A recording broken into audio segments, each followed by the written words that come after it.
ॐ ह्रीं नमो अर्हन्ताणम्। ॐ ह्रीं नमो सिद्धाणम्। ॐ ह्रीं नमो आयर्याणम्। ॐ ह्रीं नमो उवज्झायाणम्। ॐ ह्रीं नमो लोये सव्वसाहूणम्। ॐ ह्रीं नमो अर्हन्ताणम्। ॐ ह्रीं नमो सिद्धाणम्।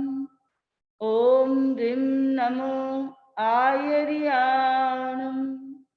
ॐ ह्रीं नमो उवज्झायाणम्। ॐ ह्रीं नमो लोये सव्वसाहूणम्।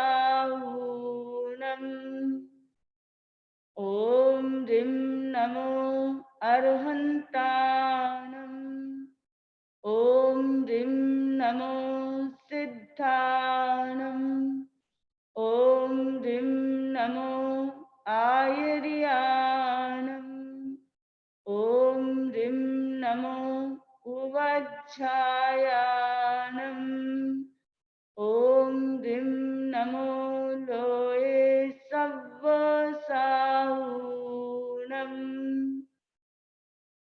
ॐ ह्रीं नमो अर्हन्ताणम्। ॐ ह्रीं नमो सिद्धाणम्। ॐ ह्रीं नमो आयर्याणम्। ॐ ह्रीं नमो उवज्झायाणम्। ॐ ह्रीं नमो लोये सव्वसाहूणम्। एषो पञ्चणमुक्कारो सव्वपावपनाशनो मङ्गलानं च सव्येसिं पढमं हवै मङ्गलम्। पढमं हवै मङ्गलम्। वेत्रा को प्रणाम, आराध्य को प्रणाम, बंधुओं बहनों। जीव अजीव संसार की महत्वपूर्ण इकाई है। दोनों ही अपने अपने क्षेत्र में अपनी अहम भूमिका निभाते हैं और ये पूरा संसार इन दो का ही साम्राज्य से बना हुआ है, जीव और अजीव। परम पूज्य गुरुदेव आचार्य श्री महाप्रज्ञ जी की यह महनीय कृति है जीव अजीव बुक। 25 बोल का बहुत ही सरल और सीधे शब्दों में इसमें समझाया गया है और उसी का माध्यम बनाकर हम उसे समझने की कोशिश कर रहे हैं। जीव अजीव के हमने 11 बोल कर लिए हैं। आज हमें 12वें बोल 5 इंद्रियों के 23 विषय, इस विषय पर हमें चर्चा करनी है। 5 इंद्रियों के नाम आप जानते हैं और उनके विषय के बारे में भी जानते हैं। 5 इंद्रियां श्रोतेंद्रिय, चक्षुरेंद्रिय, घ्राणेंद्रिय, रसनेंद्रिय और स्पर्शनेंद्रिय, ये 5 इंद्रियां हैं।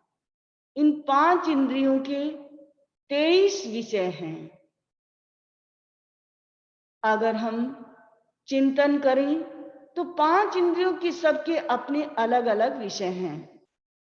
श्रोतेंद्रिय का विषय है सुनना, शब्द, यानी श्रोतेंद्रिय का विषय है शब्द। चक्षुरेंद्रिय का विषय है वर्ण। घ्राणेंद्रिय का विषय है गंध। रसनेंद्रिय का विषय है स्पर्श। ये 5 इंद्रियों के 5 विषय हैं। मूल में 5 विषय हैं, बाकी शेष जो हैं वो उनके उत्तरवर्ती पर्याय हैं। है उन्हीं की पर्याय लेकिन उत्तरवर्ती हैं। 5 इंद्रियों के 23 विषय, यानी 5 इंद्रियों के विषय, उनका गोचर, उनका कार्य क्षेत्र, विहार क्षेत्र, ये 23 में आ जाते हैं। तो संसार के समस्त पदार्थों को हम 2 भागों में डिवाइड कर सकते हैं। एक है मूर्त और दूसरा है अमूर्त। मूर्त का मतलब है हमें दिखाई देने वाले, अमूर्त जो दिखाई नहीं देते हैं, जो हमारी आंखों से नहीं दिखाई देते। इसका मतलब ये नहीं होता कि वो अमूर्त हो गए हैं। हाँ, हमारी आंखों का विषय नहीं बनते, उनकी सूक्ष्म, वो इतने सूक्ष्म होते हैं कि हमारी आंखों का विषय नहीं बनते। लेकिन कई बादल भी ऐसे होते हैं जो वो भी सूक्ष्म के समान होते हैं और हमारी आंखों का विषय नहीं बनते हैं। तो इसलिए 5 इंद्रियों के जो 23 विषय किए गए हैं, उसे मैं आपको एक छोटे से एग्जाम्पल से समझाना चाहती हूँ कि हम कहते हैं कि प्रत्येक पदार्थ में वर्ण, गंध, रस, स्पर्श होता है। ये मूल कारण है और शब्द उसका कार्य है। तो ये सब में होते हैं। कैसे होते हैं? देखिए, एक लड्डू है, लड्डू बूंदी का लड्डू है। अब उस बूंदी के लड्डू को आंख देख करके उसके वर्ण को बता देती है कि ये पीला है या लाल है। देख करके आंख उसके वर्ण और उसके आकार को भी बता देती है कि ये गोल है या स्क्वायर है। ये आकार भी उसी का काम है, वो बता देती है। उसके बाद आता है, आंख ने देखा, नाक ने गंध से बता देता है कि ये खट्टा है या मीठा है, ये गंध से बता देता है। फिर रसनेंद्रिय, जिह्वा, जीभ पर हम टेस्ट करके हम बता देते हैं कि भाई ये जिसका रस जो है वो कैसा है, खट्टा है या मीठा है, वो बता देते हैं। क्योंकि नाक से हमने गंध ली, वो सुगंध और दुर्गंध को बताएगा कि सुगंध अच्छी है या खराब है। जीभ से टेस्ट से बताएगा कि मीठा है या खट्टा है। चक्षुरेंद्रिय, घ्राणेंद्रिय, रसनेंद्रिय, स्पर्शनेंद्रिय। स्पर्शनेंद्रिय, हम उस लड्डू को छू करके हम ये जान लेते हैं कि ये लड्डू सॉफ्ट है या कठोर है, या स्निग्ध परमाणुओं वाला है या रुक्ष परमाणुओं वाला है, यानी खुरदरा है, कैसा है हम उसको, और ये ठंडा है या गर्म है, ये सारे स्पर्श से हम जान लेते हैं। अब साउंड को कैसे जानेंगे? जैसे ही चीज हमारे मुंह में जाती है तो जब दांत उसे चबाते हैं तो उसे शब्द होता है। कान उन शब्दों को सुन करके बता देता है कि ये चीज जो बनी हुई है वो ताजा है या बहुत दिनों की है। अगर कड़ी है तो इसका मतलब हो सकता है ये बहुत दिनों की बनी हुई है, या किसी चीज को कड़ा ही बनाया जाता है तो उस शब्द से बता देता है कि ये कड़ा है या सॉफ्ट है। तो इस तरह से 5 इंद्रियों का जो है, आप ये ना माने कि पांचों इंद्रियों का एक इंद्रिय कभी भी दूसरे का विषय नहीं ग्रहण करती है। पांचों अपना अपना ही विषय ग्रहण करती है। पांचों इंद्रियों के विषय पर मन जरूर क्रिया करता है, लेकिन पांचों इंद्रियां अपने अपने विषय को ही ग्रहण करती हैं, इससे आगे नहीं करती हैं। उनका, क्योंकि उनका विषय उतना ही है, वो उतना ही जान सकती है, कभी भी वो दूसरे के विषय को नहीं जान सकती है।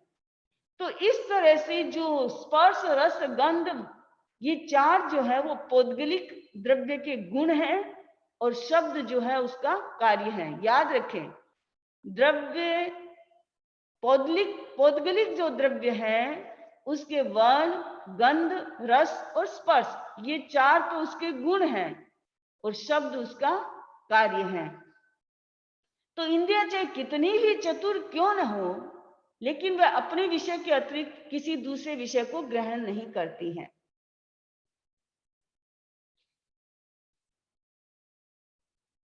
अब हम आते हैं पहला जो हमारा जो है श्रोतेंद्रिय। श्रोतेंद्रिय का विषय क्या है? शब्द है। शब्द जो है अनंत पुद्गलों का क्या, अनंत पुद्गलों के स्कंद से उत्पन्न होता है। एक दो से नहीं होता है, अनंत पुद्गलों के स्कंद जो है उत्पन्न होता है। अब शब्द का जो स्कंद है अनंत पुद्गलों का होता है, तभी हम उसको ग्रहण करते हैं। इसकी उत्पत्ति के दो कारण हैं, एक है संघात और दूसरा भेद। देखिए, बिखरने वाले सारे जो पीसेज हैं उनसे मिलकर के ये एक स्पायर बना हुआ है, यानी ये संघात है। इससे शब्द होता है। एक तो संघात, जब ये जुड़ते हैं तब एक शब्द होता है, और दूसरा भेद होता है, जब टूटता है ये तब एक आवाज होती है, उससे शब्द होता है। यानी ये दो तरह से संघात और भेद, इसकी उत्पत्ति, शब्द की उत्पत्ति के दो कारण हैं, संघात और भेद। देखिए जी, अगर आप ये चुटकी बजाते हैं तो क्या हुआ, दो अंगुलियां मिली हैं, तब आप ऐसे करेंगे तो एक आवाज होगी, वो शब्द है।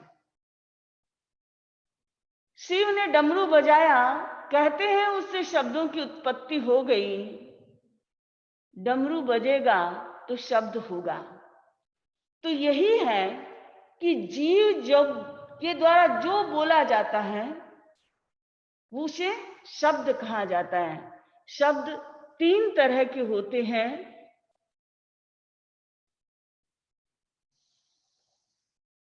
तीन तरह के शब्द होते हैं, जीव शब्द, अजीव शब्द और मिश्र शब्द। आपको तीन शब्द ये भी मिलते हैं, किताब में भी आप ये पढ़ेंगे, सचित शब्द, अचित शब्द, सचित अचित मिश्र शब्द। बात एक ही है, दोनों शब्द अलग अलग हैं, बात एक ही, कोई अंतर नहीं है। सचित वही होगा जो जीव होगा, चेतनामय होगा। जीव शब्द, जीव जब बोलता है उससे जो शब्द निकलते हैं उसको जीव शब्द कहा जाता है। अजीव शब्द, जैसे स्पीकर के माध्यम से जो शब्द आते हैं वो क्या है, अजीव शब्द है। मिश्र शब्द, कोई व्यक्ति जब फ्लूट बजाता है तो क्या होता है, उसमें जीव और अजीव दोनों मिश्र हैं। जीव अपनी शब्द निकाल करके उसके माध्यम से उससे स्वर में अंतर आता है, उसकी वेवलेंथ में अंतर आता है, शब्दों के मधुरता और कर्कशता में अंतर आता है, तो उससे जीव और अजीव मिश्र शब्द हो जाते हैं। तो श्रोतेंद्रिय का विषय शब्द है, वह संघात और भेद से उत्पन्न होता है, और उसके तीन प्रकार हैं, जीव शब्द, अजीव शब्द, मिश्र शब्द, या दूसरे शब्दों में कहें तो सचित शब्द, अचित शब्द और सचित अचित शब्द। तो ये श्रोतेंद्रिय का विषय, शब्द मात्र ही उसका विषय, दूसरे और कुछ भी नहीं होता है। उसके बाद आता है चक्षुरिंद्रिय। चक्षुरिंद्रिय का विषय क्या है, वर्ण है। उसका विषय आकार भी है, वर्ण भी है, लेकिन यहाँ पर हमें वर्ण लिया गया है। वर्ण 5 प्रकार का होता है, कृष्ण, नील, रक्त, पीत और श्वेत। कृष्ण वर्ण यानी काला, जैसे कौवा है वो काला है। नील वर्ण, मोर, पिकॉक की जो गर्दन का जो कलर होता है वो नील वर्ण। रक्त वर्ण, लाल कलर, सिंदूर का कलर हो सकता है, गुलाब जो रेड गुलाब होता है उसका भी कलर हो सकता है रेड। पीत वर्ण, सनफ्लावर जैसा पीला रंग, और श्वेत वर्ण बगुले की तरह सफेद रंग। तो ये जो 5 जो हैं, कृष्ण, नील, रक्त, पीत और श्वेत, ये 5 वर्ण जो है किसका विषय है, चक्षुरिंद्रिय का विषय है। उसके बाद आती है घ्राणेन्द्रिय। घ्राणेन्द्रिय का विषय है गंध। गंध यानी वो ये पौद्गलिक है, गंध के पुद्गल है। गंध जो है वो पुद्गल जो है वो गंध के। अब ये घ्राणेन्द्रिय का विषय गंध जो है वो दो तरह की होती है, एक सुगंध होती है और दूसरी दुर्गंध होती है। सुगंध कोई भी हो सकती है, फूल की हो सकती है, चंदन की हो सकती है, दूसरी चीजों की भी हो सकती है, गुलाब की हो सकती है, केवड़ा की हो सकती है, और दुर्गंध भी वैसे मृत कलेवर की भी हो सकती है, गंदे पानी की भी हो सकती है, किसी की। तो मूल जो घ्राणेन्द्रिय का विषय जो है वो गंध है और वे दो तरह की होती हैं। और घ्राणेन्द्रिय केवल मात्र गंध को ही ग्रहण करता है, उस पर और कुछ नहीं। ऐसा नहीं है सुगंध है ये दुर्गंध है, ये उसका विषय नहीं है। सुगंध और दुर्गंध का काम बताने वाला तो मन है। इसका काम केवल सुगंध और दुर्गंध को लेता है, गंध को लेता है वो। रसनेन्द्रिय जिह्वा, इसका विषय है रस। और जिह्वा के दो काम है, एक रस है और दूसरा विषय इसका बोलने में भी काम आती है। जीभ नहीं तो आदमी बोल नहीं सकता। जीभ अगर ठीक से काम नहीं करती है तब भी व्यक्ति बोल नहीं पाता है। तो जीवा का काम दो है। यहां पर ग्रहण जो किया गया है वो है रस, टेस्ट। टेस्ट जो आता है, सारी दुनिया में जितनी उत्पत्ति पदार्थ की ज्यादा हुई है वो सारी किसके, इस जीभ के कारण। यानी इसको कितने टेस्ट है इसके पास, कितने टेस्ट जानती है ये, और हर रोज इसको एक नया टेस्ट चाहिए। तो इसका विषय जो है 5 है, तिक्त, कटु, कसाय, आम्ल और मधुर। तिक्त, तिक्त में आपके आ जाएगा सौंठ। सौंठ जो है यानी जिंजर जिसको कहते हैं, जिंजर जो है वो तिक्त होती है। कटु, नीम, नीम जो है वो कड़वा होता है। कसेला, कषाय यानी कसेला जो होता है वो हरड़, हरड़ जो होती है वो कसेली होती है। इमली खट्टी होती है, आम्ल होती है। और शुगर केन, गन्ना जो है वह मीठा होता है। तो ये 5 जो है ये रसनेन्द्रिय का रस मात्र विषय है और कुछ नहीं है। उसके बाद आता है स्पर्शनेन्द्रिय। स्पर्शनेन्द्रिय का विषय है स्पर्श करना, और वो 8 तरह का है। शीत, उष्ण, स्निग्ध, रुक्ष, लघु, गुरु, मृदु और कर्कश। शीत स्पर्श, ठंडा, जैसे आइस, आइस ठंडी होती है तो आइस। उष्ण यानी गर्म, अग्नि गर्म होती है। स्निग्ध यानी चिकनापन, घी, घी स्निग्ध होता है। रुक्ष, राख जो होती है वो खुरदरी होती है। लघु हल्का, तो कॉटन हल्की होती है। गुरु भारी, पत्थर भारी होता है। मृदु सॉफ्ट, जैसे मखमल जो है वो सॉफ्ट होता है। और भी कोई उदाहरण ले सकते हैं। और कर्कश, जिसमें आवाज होती है वो कर्कश होता है। वैसे रुक्ष जैसा होता है, रुक्ष जैसा होता है कर्कश भी। बहुत ज्यादा अंतर नहीं है इनमें दोनों के अंदर, क्योंकि ये जो है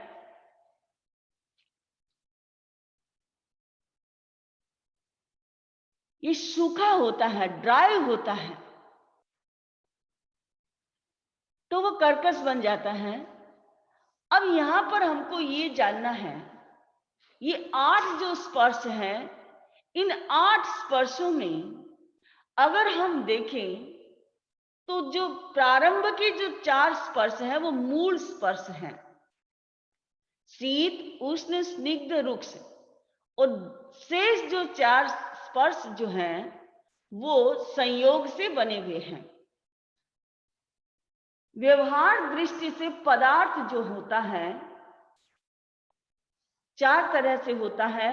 गुरु यानी भारी, लघु हल्का, गुरु लघु, भारी और हल्का दोनों मिक्स, और अगुरु लघु जो न गुरु होता है न लघु होता है। अब यहां पर जो एग्जाम्पल दिए जाते हैं उनके लिए कि जैसे भाई गुरु यानी पत्थर है, वो गुरु है, भारी होता है। दीपक की लो जो है वो हल्की होती है, वो ऊपर की तरफ उठती है। हवा है वो गुरु लघु है, और आकाश जो है अगुरु लघु है। ये एग्जाम्पल दिए जाते हैं, लेकिन ये एग्जाम्पल है। अगर हम गहराई से देखें तो जिसको हल्का कहा गया है कभी कभी वो भी नीचे की तरफ आती है। तो एक सामान्य नियम है कि जो ऊपर जाता है वो हल्का है, जो नीचे की तरफ आता है वो भारी होता है। लेकिन ये एकांत बात नहीं होती है। कॉटन है, कॉटन को आप ऊपर से गिराओगे तो वो नीचे ही आएगी। पत्थर भी आप उछालोगे तो ऊपर चला जाता है। तो ये अगुरु लघु गुरु लघु जो है वो कई बार क्या है, अपेक्षा से हम किसी चीज को कह सकते हैं। ऊपर जाना या नीचे आना, लघुता और गुरुता निश्चित रूप से कारण नहीं है। यह हमेशा याद रखें कि यही मूल कारण हो, ऐसा नहीं है। मुख्यतः तो जो ऊर्ध्व गति परिणाम, ऊर्ध्व गति परिमाण वाले पुद्गल हैं वो ऊर्ध्व गति करते हैं, और अधोगति परिमाण वाले जो पदार्थ हैं वो अधोगति करते हैं। ऊर्ध्व गति परिमाण में जैसे धुआं है, धुआं है वो हमेशा ऊपर की तरफ ही उठेगा, हमेशा ऊपर की तरफ उठेगा। तो वो क्या है, ऊर्ध्व गति परिमाण वाला है। अधोगति परिमाण में जैसे वस्तु अगर ऊपर से आप गिराएंगे, कोई भी वस्तु गिराएंगे तो वो नीचे की तरफ ही आएगी, तो वे अधोगति परिमाण वाले हैं। ऊर्ध्व गति परिमाण और अधोगति परिमाण ही कारण है गुरुता और लघुता के अंदर, दूसरा कोई कारण नहीं है। और परिमाण का परिवर्तन होता रहता है। परिवर्तन स्वभाव से भी होता है और प्रयोग से भी होता है। ये जो है ना, इन परिमाण में भी अंतर आता रहता है। जैसे मूल 4 स्पर्श हैं, वो चारों ही स्पर्श क्या है, स्कंद जो है वो अगुरु लघु हैं, अगुरु लघु हैं। जैसे श्वासोश्वास के हमारे परमाणु हैं वो चतुस्पर्शी होते हैं। हमारे जो कर्म के परमाणु हैं वो चतुस्पर्शी होते हैं। मन और भाषा के पुद्गल स्कंद है वो भी चतुस्पर्शी, लेकिन अष्टस्पर्शी स्कंद है वो गुरु लघु होते हैं। कार्बन शरीर को छोड़कर से चारों शरीर के जो पुद्गल जो हैं वो क्या है, गुरु लघु हैं, यानी वो हल्के और भारी दोनों हो सकते हैं। तो ये जो है, इस तरह से कई ग्रंथों में आपको ये भी मिल सकता है कि उष्ण स्पर्श है वो मृदुता का कारण है, मृदुपा करने वाला है। शीत स्पर्श है वो निर्मलता व स्तंभित करने वाला होता है। स्निग्ध स्पर्श है वो संयोग होने का कारण बनता है। रुक्ष स्पर्श है वो वियोग होने का कारण बनता है। यानी अलग अलग ग्रंथों में आपको कई बार अलग अलग बातें भी आपको जानने को मिल सकती हैं। धुआं लघु स्पर्श है वो ऊर्ध्व गमन का कारण बनता है, और तीर्य गमन मध्यगामी। गुरु स्पर्श है वो अधोगमन का कारण बनता है। मृदु स्पर्श है वो नमन नम्रता का कारण बनता है। और कठिन स्पर्श जो है, यानी कठोर जो स्पर्श जो है वो क्या बनता है, अनमन का कारण, उससे कोई झुका नहीं सकता है। तो इस तरह से कई जगह हमें ये भी मिलता है अब ये बात है कि ये जो स्पर्श जो हैं, ये स्पर्श जो मैंने कहा कि 4 मूल स्पर्श हैं, शीत, उष्ण, स्निग्ध, रुक्ष, ये 4 मूल स्पर्श हैं। शेष 4 जो है वो बनते हैं। कैसे बनते हैं, ये भी प्रक्रिया हमें जान लेनी चाहिए। रुक्ष स्पर्श की बहुलता रहती है, तब लघु स्पर्श बनता है, यानी हल्कापन आता है। रुक्ष होता है क्योंकि उसमें चेप नहीं है कुछ भी, तो वो हल्की होगी, तो लघु स्पर्श बनता है। और स्निग्ध स्पर्श की बहुलता रहती है, अधिकता होती है, तो गुरु स्पर्श बनता है। आप देख रहे हैं ये गुरु स्पर्श बनता है। जब उष्ण और रुक्ष दोनों स्पर्श मिलते हैं तब कर्कश स्पर्श बनता है। और शीत और स्निग्ध स्पर्श मिलते हैं तब मृदु स्पर्श बनता है। शीत और स्निग्ध स्पर्श की बहुलता से मिलने से मृदु स्पर्श बनता है। इस तरह से जो 4 तो मूल स्पर्श हैं और 4 जो स्पर्श जो हैं वो इनके संयोग से बनते हैं। स्पर्श आदि पौद्गलिक होने के कारण ये मूर्त ही है। इवन पुद्गल का जो परमाणु भी है वो भी मूर्त है। उसमें भी वर्ण, एक गंध, एक रस और 2 स्पर्श तो रहेंगे ही रहेंगे, इससे कम नहीं हो सकता। ये रहेंगे ही रहेंगे, इसलिए वो भी मूर्त है। मैंने स्टार्टिंग में कहा था कि जितने मूर्त होते हैं वो हमें दिखाई दे ऐसा जरूरी नहीं है। तो इसलिए ये जो मूर्त होने के बावजूद भी परमाणु हमें दिखाई नहीं देता, हमारी आंखों का विषय नहीं बनता है। इवन आपके माइक्रोस्कोप का भी ये जो है कारण दिखाई नहीं देता, उससे भी दिखाई नहीं देता है। तो इतना सूक्ष्म होता है। हम जिसको देखते हैं वो अनंतानंत पुद्गलों के स्कंद को हम देखते हैं। और अभी जो हमने जो एग्जाम्पल दिए बड़े स्थूल है ये एग्जाम्पल। आप एक रोटी बनाते हैं, जब आटे को गूंदते हैं तो उस गेहूं के कितने टुकड़े हैं उसके अंदर आपको पता है? चूर्ण में कितने कितने हैं, आप काउंट नहीं कर सकते हैं। तो वैसे ही अनंतानंत पुद्गलों का जो स्कंद बनता है हम उसी को देखते हैं। जो बादल नामकरण के होते हैं उन्हीं स्कंदों को हम देख सकते हैं, सूक्ष्म नामकरण वाले को भी नहीं देख सकते हैं। लेकिन वो जीव के साथ ही पुद्गल है, तो हम जो बड़ा पीस होता है वही हम देखते हैं, जो सूक्ष्म होते हैं हमें वो दिखाई नहीं देते हैं। तो सूक्ष्म अति सूक्ष्म जो यंत्र उनसे भी अनंत प्रदेशी स्कंद है वही दिखाई देते हैं, परमाणु उससे भी नहीं दिखाई देते हैं। हालांकि साइंस की अपनी मान्यता है और जैन दर्शन की अपनी मान्यता है। तो ये दोनों का हमारी आंखों से दिखते हैं वो स्थूल है, और यंत्रों की सहायता से दिखते हैं वे सूक्ष्म है। परंतु बात ऐसी नहीं है कि वो सूक्ष्म है, उतने सूक्ष्म है जितने, अगर परमाणु जैसा सूक्ष्म होगा तो वो तो उससे भी नहीं दिखाई देगा। तो इस तरह से ये जो 5 इंद्रियां जो हैं इनके ये 23 विषय जो हैं हमने जाने, और इन 23 विषयों में जीव उलझा रहता है, और जितना उलझता है उतना ही वह संसार का परिभ्रमण करता है, संसार का परिभ्रमण करता है। तो संसार के परिभ्रमण को रोकने के लिए आवश्यक है कि हमें इन 5 इंद्रियों के 23 विषयों को जान लिया, और जानने के बाद हम किस तरह से इनमें आसक्त न हो, इनमें डूबे नहीं, और हम अपनी चेतना को ऊपर बना करके रख सकते हैं। कमल की तरह संसार में रहते हुए भी निर्लिप्त बन करके रह सकते हैं। पर कठिन है, जो साधना करना चाहे उस व्यक्ति के लिए कोई चीज कठिन नहीं होती है। इस तरह से हमारा जो ये 12वां बोल था वो पूर्ण होता है 5 इंद्रियों के 23 विषय के साथ।